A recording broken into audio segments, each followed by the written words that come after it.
Bem, estamos de volta aqui no segundo vídeo, que tem como tema falar sobre verminoses, ou seja, doenças que têm como causa um verme nematelminto. Como a gente não tem espaço para estudar todos os vermes, nós escolhemos os principais, aqueles que mais apresentam diagnóstico em nossa região. Então vamos a doenças causadas por nematóides. Como já sabemos, nos nematóides, a melhor forma de diagnóstico ainda continua sendo o exame de fezes. Como a maioria desses parasitas são moradores, possuem o habitat na região intestinal, encontrar os seus ovos é comum na eliminação por fezes. Porém, isso não descarta outros exames, como sangue e tecidos. A principal doença a nível numérico não dá para separar. Que doença seria essa? Nós temos um líder absoluto, uma doença que tem como característica a contaminação básica feita por água e alimentos. Nós estamos falando de um verme denominado de Ascaris lumbricoides. O Ascaris lumbricoides é um verme que tem aproximadamente, na fase adulta, em média 20 centímetros. Então, esse verme que você adquiriu, de que forma? Ingerindo, junto com a sua água ou com seu alimento ou até uma mão contaminada, você levou para dentro do seu corpo ovos que dentro de você se transformaram em larvas. Então a gente lembra, a forma comum de contaminação são ovos.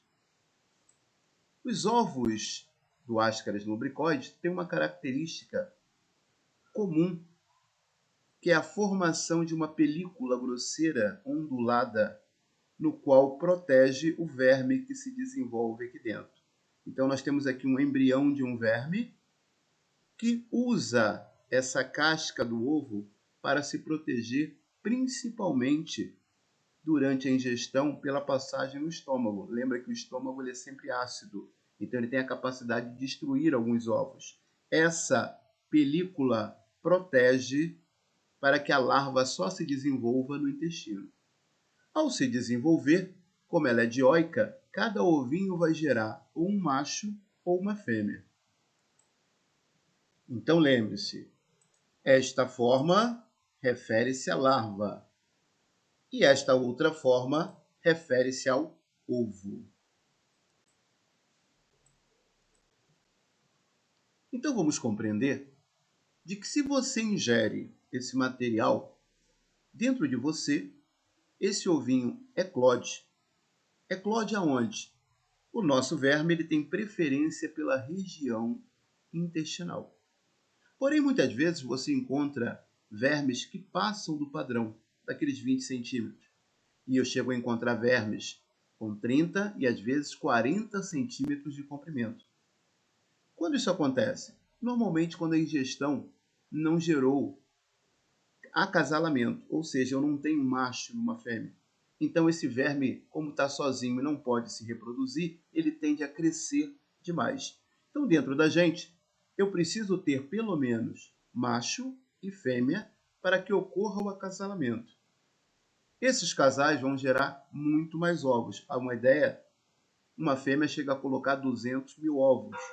Então, a ideia é que você tenha uma contaminação cada vez maior. E dentro do seu intestino, essas larvas continuam a sobreviver.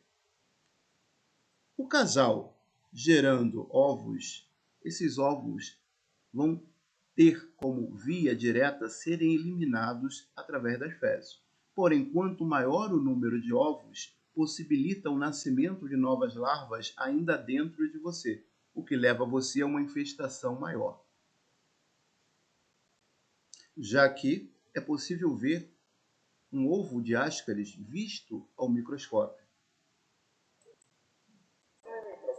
Já dentro de você, a larva se apresenta com esse formato.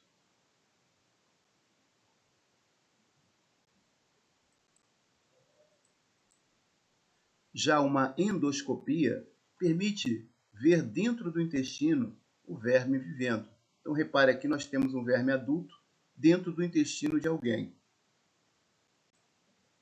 Então, para esse tipo de verminose, o nosso texto da apostila ele deixa claro de que o ambiente continua ainda sendo primordial. Locais onde o saneamento básico ainda deixa a desejar, sempre terei maior chance de adquirir.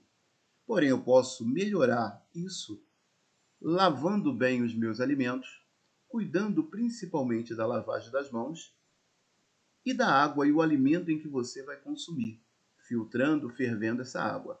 Tudo isso aqui, então, nós chamamos de controle profilático. O que eu posso fazer para impedir que essa doença se dissemine?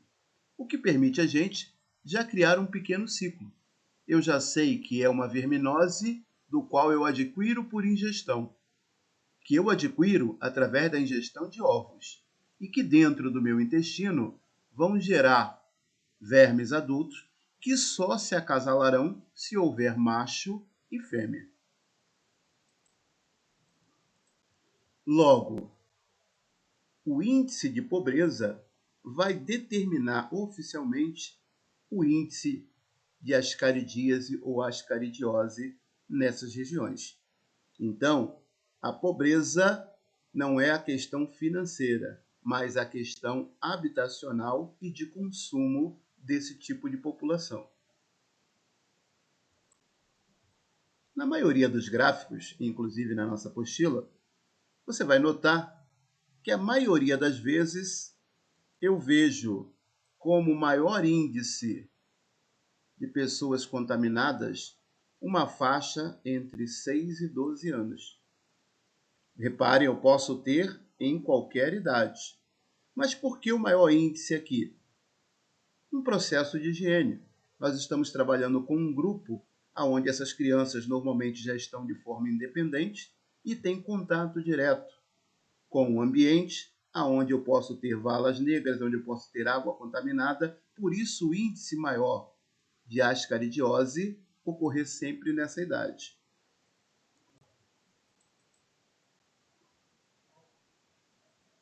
Então, podemos criar uma ideia do ciclo evolutivo normal. No ciclo evolutivo normal, o ambiente sofreu uma contaminação, ou seja, o ambiente entrou em contato com fezes contaminadas.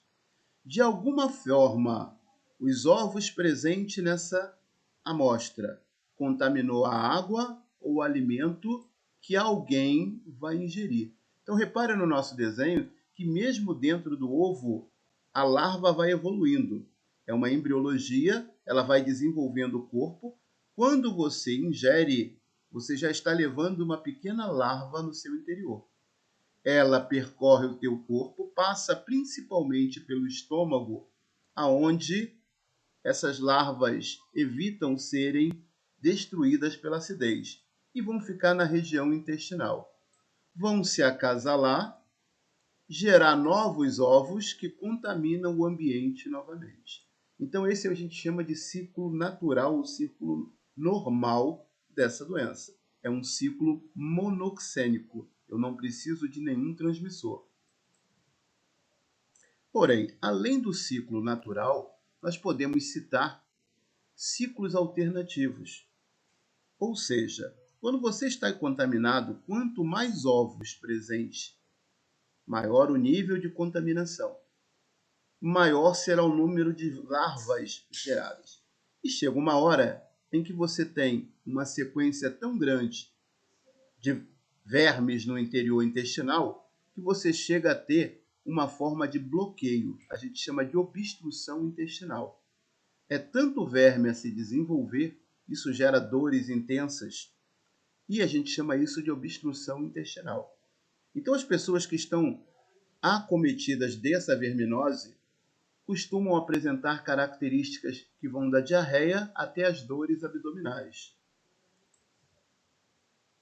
Nesse caso, pessoas com obstruções desse tipo chegam até a eliminar larvas. Então, o normal é a pessoa eliminar ovos, mas pelo excesso de verminose, ela passa a eliminar vermes. E muitas vezes se torna necessário a utilização cirúrgica, ou seja, o rompimento da região intestinal para que você libere ou desbloqueie, tá, esse nível que você tem de verminose. E ainda podemos citar uma forma em especial que, além da eliminação desses vermes, que é o ciclo de Lois. Que é isso que a gente está vendo? São vermes que se deslocaram, até por estarem bloqueados, e fizeram uma via intestinal ao retorno. Então, ao invés de seguir do intestino em região para o ânus, ele retorna e agora, já como é um verme, já possui defesa, ele consegue atravessar a região estomacal, chega na região do esôfago e pode atingir órgãos como pulmão, coração e ainda tentar sair por qualquer região, como olhos, nariz, boca e ouvido. Isso se chama ciclo de Lois. Então, com todos esses trechos trazidos por essa doença, eu ainda tenho oscilações do ciclo. Tudo isso que nós vimos faz parte do ciclo da ascaridiose ou ascaridíase.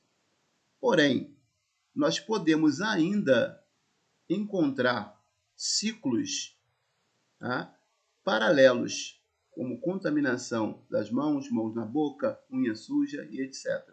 Então guardem aí, estudem essa página 44 e a gente continua com outras parasitoses. Até lá!